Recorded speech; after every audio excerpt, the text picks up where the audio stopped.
That morning began with a sense of normalcy that made what followed feel even more jarring. I was sitting in my design studio in downtown Atlanta, surrounded by half-finished layouts and color palettes pinned neatly to my screen.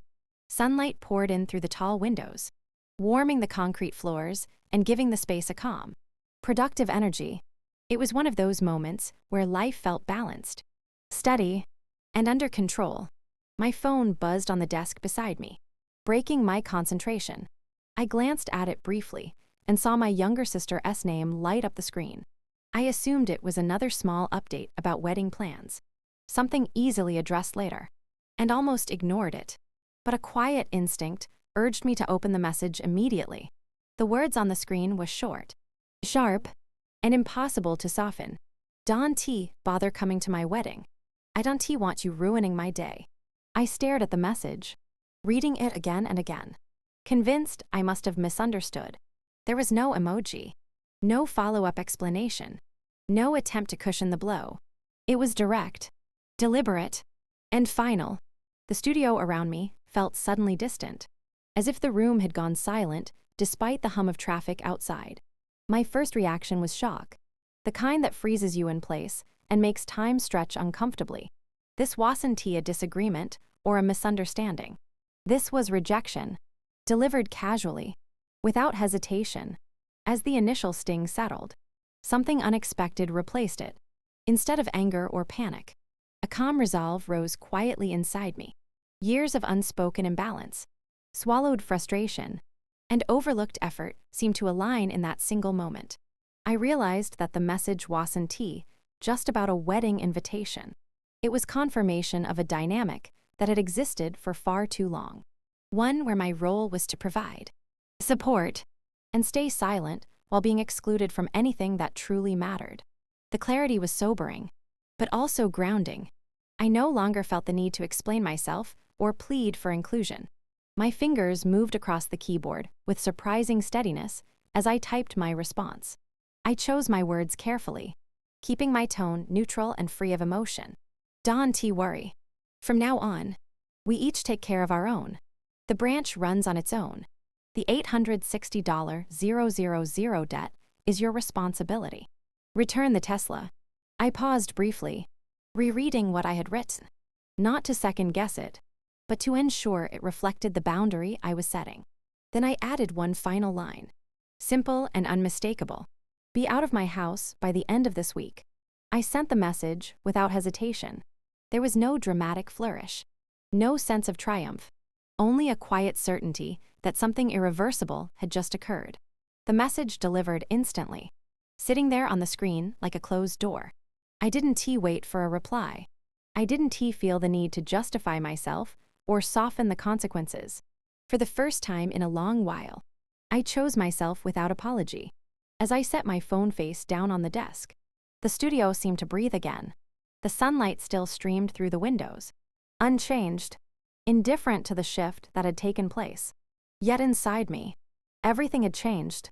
That single message marked the end of years of silent sacrifice and the beginning of a different way of living. One defined not by obligation, but by self-respect. What had ended that morning wasn't just an invitation to a wedding. It was the role I had been playing for far too long, and I was finally done carrying it. From the earliest years of adulthood, responsibility settled onto my shoulders so naturally that I barely questioned it.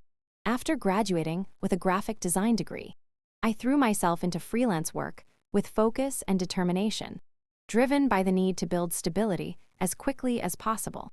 Long nights and tight deadlines became routine, and before long, the steady flow of projects turned into reliable income. What began as personal ambition quietly expanded into something larger. Without any formal discussion or request, I became the one everyone leaned on. Bills were easier to cover, problems seemed simpler to solve, and I found myself stepping in wherever there was a gap, believing that was simply what family did for one another. My younger sister grew up within this pattern, benefiting from it in ways that soon felt expected rather than appreciated. While I juggled work and adult responsibilities, she was shielded from much of the pressure that came with independence. My parents reinforced this imbalance without hesitation. often reminding me that I was the older one and therefore better equipped to handle sacrifice. They praised my reliability while simultaneously using it as justification to ask more of me. When birthdays and holidays came around, I noticed the contrast in the gifts she received compared to mine. More expensive, more thoughtful, more celebratory of her achievements. Any success I earned was treated as the natural result of my role rather than something worth acknowledging. I absorbed those dynamics quietly, convincing myself that fairness wasn't the point and that harmony mattered more than recognition. When my sister reached college age, I covered her tuition without hesitation. There were no contracts, no conditions, and no expectations of repayment. I believed that giving her a strong foundation would spare her from the financial stress I had endured while starting out. Beyond tuition, I paid for textbooks, supplies, and living expenses, transferring money whenever she mentioned a need. Each payment felt like an investment in her future and, by extension, in the family's overall well-being. Over time, support became routine rather than exceptional. Monthly expenses were sent automatically, and additional requests appeared whenever something unexpected came up. My sister rarely expressed gratitude in ways that lingered. An initiative to become fully independent seemed to drift further away as the safety net remained firmly in place. Still, I continued, telling myself that stability was worth the cost. As my freelance work expanded and my income grew, so did the scale of my involvement. Family problems, financial shortfalls, and logistical challenges all seemed to land in my lap, met with the unspoken assumption that I would handle them as I always had. When I eventually saved enough to purchase a house in Atlanta, it felt like a milestone earned through years of discipline. Yet even that achievement quickly turned into another extension of responsibility. I invited my sister to move in so she could avoid high rent and focus on her early career. Utilities, groceries, repairs, and day-to-day expenses became part of my budget without much discussion. My parents supported the arrangement enthusiastically, frequently reminding me that I was providing her with a head start and that my guidance was essential to her growth. Living this way became second nature. I learned to anticipate needs before they were voiced and to solve problems before they became crises. The role of the responsible one brought a sense of control and purpose, but it also came with quiet exhaustion. My own needs often took a backseat, justified by the belief that one day things would balance out. I trusted that effort and generosity would eventually be met with understanding and mutual respect. Instead, the pattern solidified, turning responsibility into expectation. By the time I began to sense the cost of carrying so much alone, the role had been assigned so firmly that stepping out of it felt almost unthinkable, even as it slowly drained me. The shift from feeling like a valued source of support to realizing I was quietly being excluded did not happen all at once. It unfolded gradually, almost politely, in a way that made it easy to dismiss at first. For years, my involvement in my sister's life had been constant and unquestioned. I was the person she turned to for advice, resources, and reassurance. Conversations flowed easily, and even when disagreements arose, there was a sense of shared direction. That familiarity made the early signs of distance feel temporary, something I assumed would correct itself with time. When my sister announced her engagement, the news arrived through a family group message rather than a personal conversation. The image of the ring was accompanied by a brief caption, cheerful but impersonal. I congratulated her immediately, expecting a call or at least a longer exchange to follow. Instead, the response was short and closed, ending the moment before it could deepen. I brushed it off as excitement or busyness, telling myself that wedding planning could be overwhelming. Still, a faint unease settled in, subtle but persistent. As weeks passed, communication changed in ways that became harder to ignore. Messages that once carried warmth and detail turned into brief replies or single emojis. Questions about how she was feeling or how plans were coming along were answered vaguely, often steering the conversation away before it could develop. When I asked about the proposal itself, hoping to share in her joy. The response was minimal, as if the story belonged to a private circle I was no longer part of. The closeness we once shared began to feel like a memory rather than a living connection. Wedding planning introduced a new tone entirely. Whenever I offered ideas or mentioned resources I knew could help, I was met with the same phrase delivered calmly but firmly. My wedding. My decisions. At first, I respected that boundary, understanding the desire for control during such an important event. But the repetition carried an edge, signaling that my input was no longer welcome, even in conversations where it once would have been valued. Despite this, I continued covering expenses, telling myself that financial support did not need to come with influence. Gradually, decisions were made without my knowledge, even when they involved commitments funded entirely by me. Contracts were signed, deposits paid, and vendors booked without a single discussion. I learned about major choices through confirmation emails, social media posts, or casual mentions after everything was already finalized. Invitations to fittings, tastings, or planning meetings never came. When I asked gently about attending, the responses were polite but dismissive, framed in ways that discouraged further questions. What hurt most was not the loss of control, but the loss of inclusion. I was no longer part of the excitement, the anticipation, or the shared moments that usually bring families closer during milestones. My role had been reduced to handling payments while being kept at a distance emotionally. Updates came filtered through others, and conversations felt transactional, focused solely on logistics rather than connection. I began to notice how easily my absence was accepted. Plans moved forward seamlessly without my presence, reinforcing the sense that my involvement was valued only for what it provided, not for who I was. The realization settled quietly but firmly. This was not accidental oversight or temporary stress. It was a deliberate narrowing of space, a silent exclusion that required no confrontation to be effective. As I pulled back to protect myself, the distance grew clearer. What once felt like family support had transformed into something hollow, defined by obligation rather than mutual respect. In that silence, I understood that inclusion cannot be bought or forced. It must be freely given. And when it is quietly withdrawn, the absence speaks louder than any argument ever could. The discovery did not come with drama or confrontation at first. It arrived late one evening in the quiet of my home, when exhaustion finally pushed me to sit down and confront the details I had been avoiding. The house was still, the kind of silence that makes every small sound feel amplified. I spread the wedding contracts across my desk, intending only to review totals and timelines. But as I moved from one document to the next, a growing sense of unease settled in. The numbers no longer aligned with what I remembered agreeing to, and the gap between estimates and actual commitments felt too wide to ignore.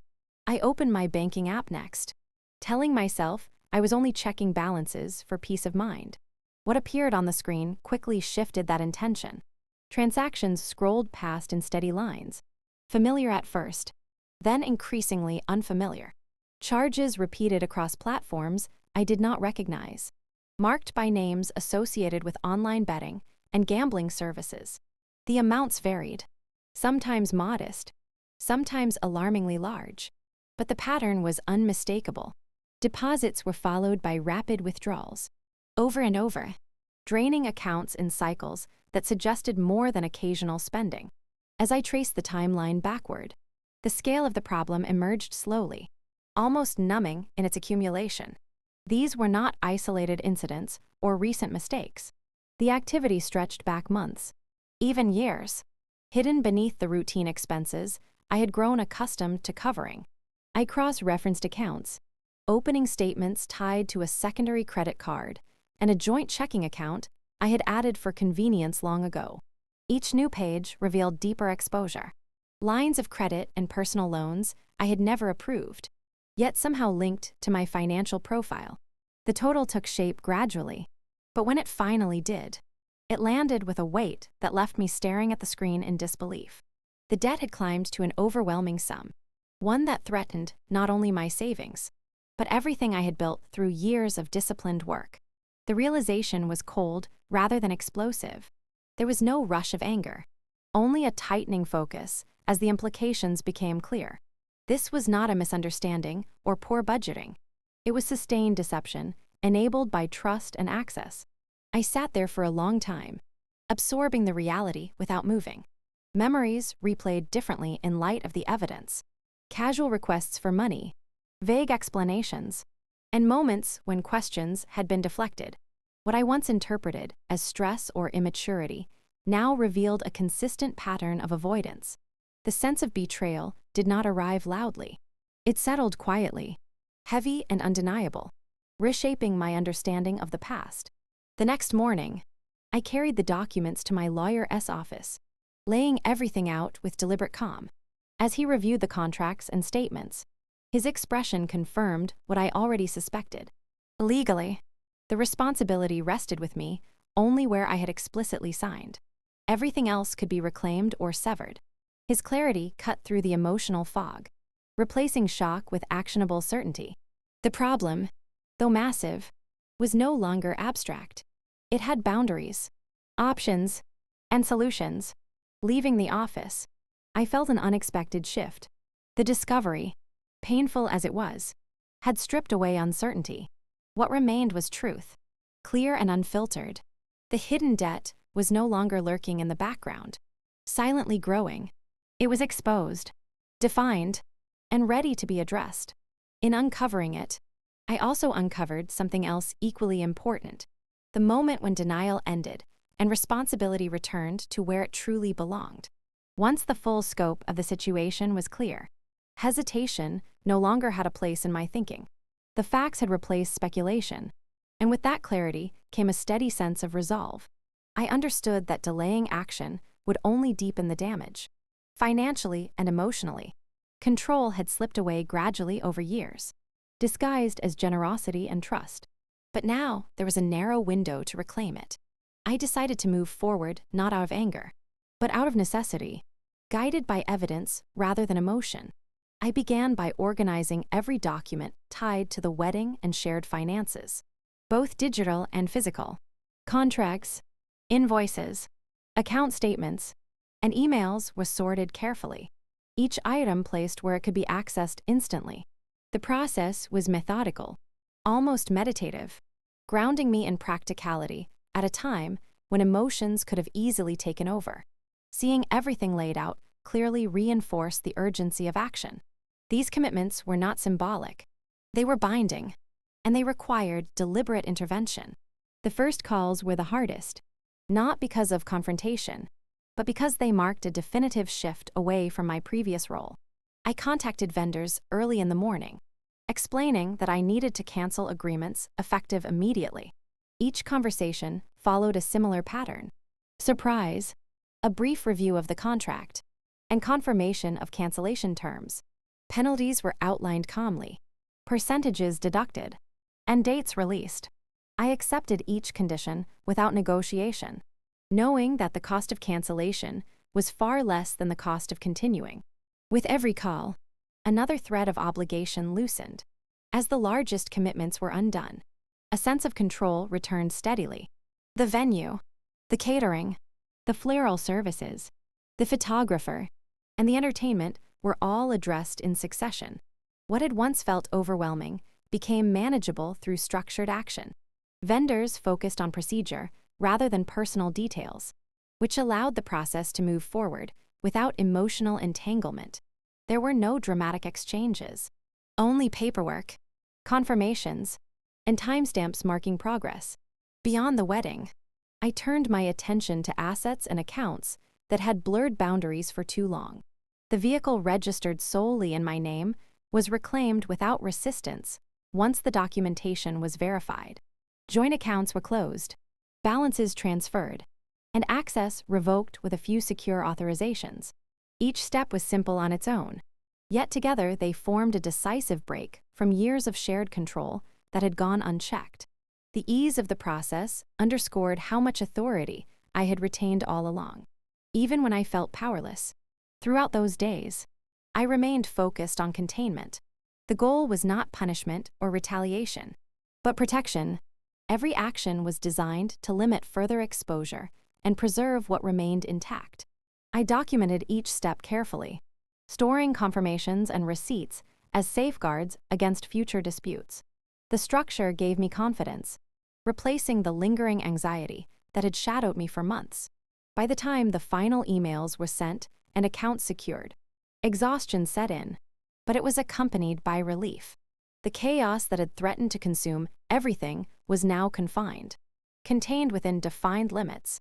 I had acted before the damage became irreversible, before obligations hardened into losses I could not recover from. Taking back control did not feel triumphant or dramatic. It felt quiet and grounded, like standing on solid ground after a long period of instability. In choosing action over avoidance, I reclaimed not only my finances, but my autonomy.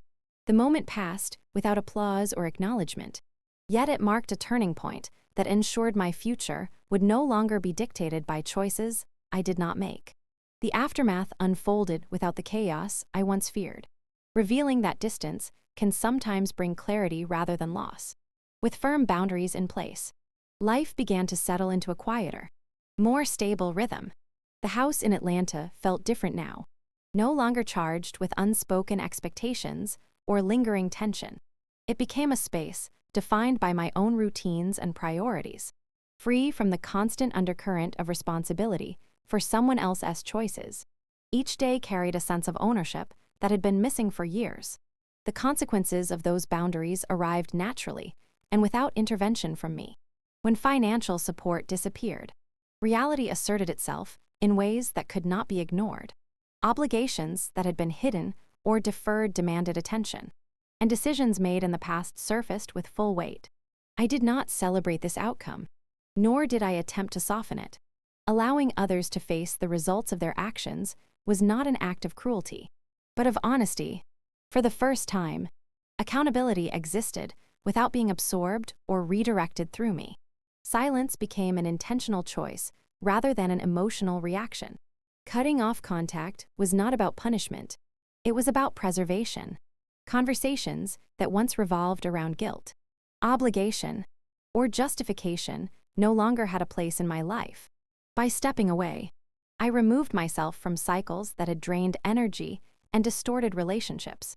The absence of constant communication created space to hear my own thoughts clearly, unfiltered by external demands.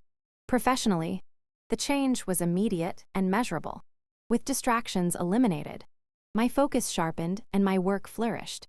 Creative energy returned in ways I had not experienced in years, allowing me to take on projects with renewed confidence. Financial stability followed naturally, no longer undermined by unexpected drains or hidden liabilities. Savings grew steadily, reinforcing a sense of security that had once felt fragile despite years of effort. Emotionally, reclaiming my life meant redefining what family and care truly meant. I learned that love does not require self-erasure, and support does not have to come at the cost of dignity. Boundaries did not destroy relationships. They exposed which ones were built on respect and which depended on imbalance to survive. Letting go of the latter was painful, but necessary. The peace that followed was not empty. It was earned. There were moments of reflection, where old habits of guilt surfaced briefly, questioning whether I had done enough or acted too harshly. Those thoughts faded as reality affirmed the decision. Stability replaced anxiety. Calm replaced vigilance. I no longer anticipated crises or prepared for demands that had nothing to do with my own goals. Life became simpler, not because it lacked complexity, but because it was aligned with truth. Reclaiming my life did not mean closing my heart. It meant choosing where and how to give with intention. Generosity regained meaning once it was no longer compulsory. I moved forward with a clearer understanding of my worth and limits, grounded in the knowledge that self-respect is not selfish. In the end, boundaries reshaped everything. They allowed consequences to unfold naturally and made room for a life built on balance rather than sacrifice. What I reclaimed was not just financial independence or personal space, but a sense of self that had been quietly waiting beneath years of obligation.